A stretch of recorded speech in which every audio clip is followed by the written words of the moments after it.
Sejak 7 Oktober lalu, konflik antara militan Palestina Hamas dan pasukan Israel makin memanas. Kepulan asap dan ledakan terlihat di beberapa titik di kota Gaza. Pagi, siang, malam, dampak serangan balik Israel. Kota Gaza luluh lantak. Serangan Israel menghancurkan sejumlah bangunan dan permukiman warga di jalur Gaza. Tentara Israel menyatakan telah menyerang lebih dari 1.000 sasaran di Gaza. Korban saling serang antara Hamas dan Israel mencapai 1.600 jiwa. Dalam serangan yang dilancarkan, Hamas juga menghancurkan sejumlah tank milik Israel.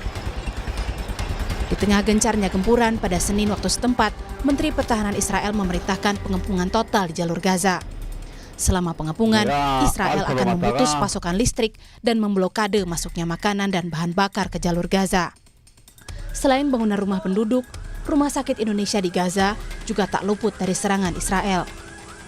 Akibatnya, sebuah mobil operasional relawan Mercy hangus terbakar dan seorang relawan lokal meninggal dunia. Aryo Brahmantio, mahasiswa Indonesia di Tel Aviv, Israel, menceritakan situasi terkini pada Selasa siang. Semenjak serangan Hamas dan para milisi Palestina lainnya pada tanggal 7 Oktober lalu, hukum militer itu telah diberlakukan di Israel. Pengamanan telah diperketat. Pemerintah Israel menghimbau warga masyarakat untuk tetap waspada dan tidak meninggalkan tempat tinggal kecuali sangat terpaksa. Hampir semua kegiatan telah diberhentikan sementara atau dialihkan ke layanan online. Kantor, sekolah, toko, restoran, dan pusat perbelanjaan yang rentan keramaian ditutup. Tapi transportasi umum seperti bus dan kereta api masih diizinkan untuk berjalan dengan kapasitas yang terbatas. Untungnya supermarket dan toko-toko bahan makanan masih dibuka.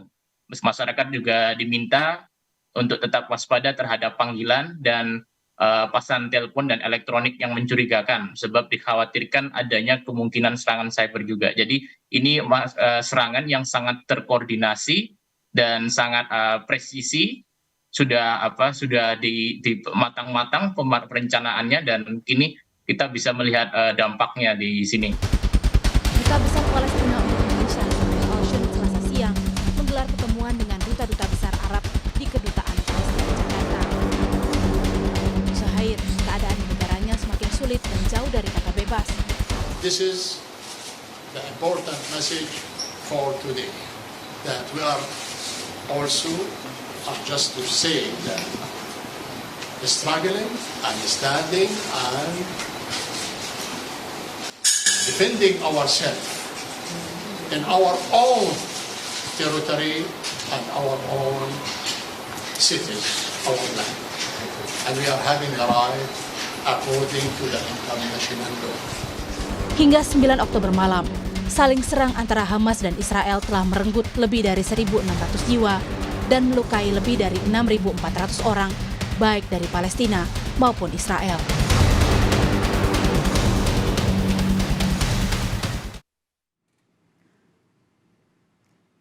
Dan saudara, untuk mengetahui perkembangan terkini, kita sudah tersambung dengan Ade Patmo Sarwono, Duta Besar Indonesia untuk Palestina dan Yordania, yang saat ini berada di Amman, Yordania melalui sambungan daring.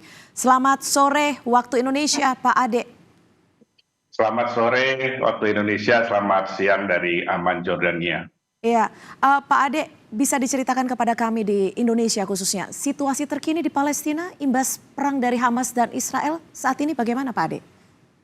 Ya, seperti hari-hari sebelumnya, situasi dan kondisi di Palestina secara umum masih mencekam, khususnya di jalur Gaza, saling menyerang antara tentara Israel maupun milisi Hamas masih terus berlangsung. Terakhir saya dapat info bahwa Hamas kembali meluncurkan roket-roketnya ke beberapa kota yang berbatasan, kota di Israel yang berbatasan dengan jalur Gaza.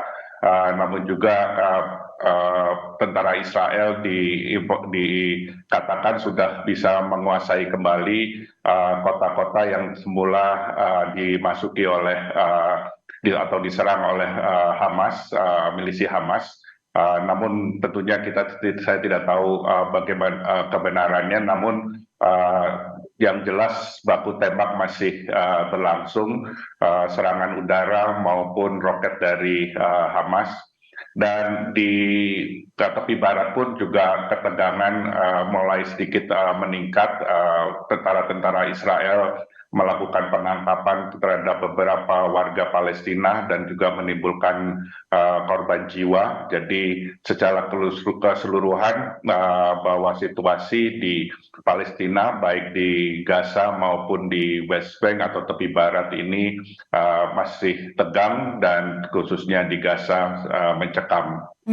Situasi masih mencekam. Lalu Pak Dubes, bagaimana dengan kondisi warga negara Indonesia di wilayah konflik antara Hamas dan Israel ini saat ini? Yang kami bisa catat bahwa ada 10 WNI yang di jalur Gaza, 5 orang dewasa, 5 anak-anak. Sampai tadi pagi komunikasi kami dalam kondisi aman dan baik, dan mudah-mudahan tetap bisa menjaga keselamatannya, karena serangan udara dari Israel ini tidak hanya mensasar instalasi atau infrastruktur Hamas, tapi juga beberapa perumahan dan juga mendekat dengan penampungan pengungsi yang berada di Gaza. Dan rencananya ada 4 atau 5 satu keluarga dari WNI yang kemungkinan akan melakukan evakuasi. Kondisi mereka saat ini yang warga negara Indonesia di sini saat membutuhkan apa saat ini? Berdasarkan komunikasi yang sempat dilakukan oleh Pak Dubes sendiri. Ya, sejauh ini yang komunikasi yang kita lakukan, ada satu keluarga beringinan untuk melakukan evakuasi karena situasi yang sudah tidak kondusif dan mencekam dan sudah merasa tidak aman, dan terkhususnya kesulitan bahan makanan. Ini yang menjadi isu utama bagi WNI karena Israel memblokade Gaza, dan juga sejak kemarin atau 2 hari yang lalu Israel juga menghentikan saluran listriknya sehingga gelap gulita dan mempengaruhi bagi warga di Gaza. Tapi di sisi lain juga perbatasan dengan Gaza dengan Mesir ini juga masih ditutup karena kemarin juga terdampak kena sasaran serangan dari Israel. Jadi kondisi saat ini sangat sulit, tidak hanya bagi WNI tapi juga sebagai warga Palestina di Gaza. Ya, Pak Dubes, ini tadi Anda menyebutkan bahwa ada satu keluarga yang ingin dievakuasi. Saat ini apakah memungkinkan untuk pemerintah Indonesia membantu mengevakuasi WNI tersebut? Ya, kita berusaha memfasilitasi mereka untuk melakukan evakuasi, meskipun kita berkoordinasi dengan KBRI kita di Kairo, karena mengingat jalur Gaza tadi disampaikan berbatasan dengan Mesir. Satu-satunya akses yang bisa dilakukan adalah melalui Mesir. Kami di sini terus berkoordinasi baik dengan KBRI Kairo, Jakarta, dan juga keluarga yang ingin mengevakuasi. Namun seperti tadi saya sampaikan, perbatasan sampai ini masih tertutup. Baik. Terima kasih sekali lagi Duta Besar Indonesia untuk Palestina dan Yordania, Pak Ade Patmosarwono. Tetap jaga keselamatan Anda dan tentunya kami akan terus mengupdate informasi terkini dari sana. Terima kasih, Pak Ade.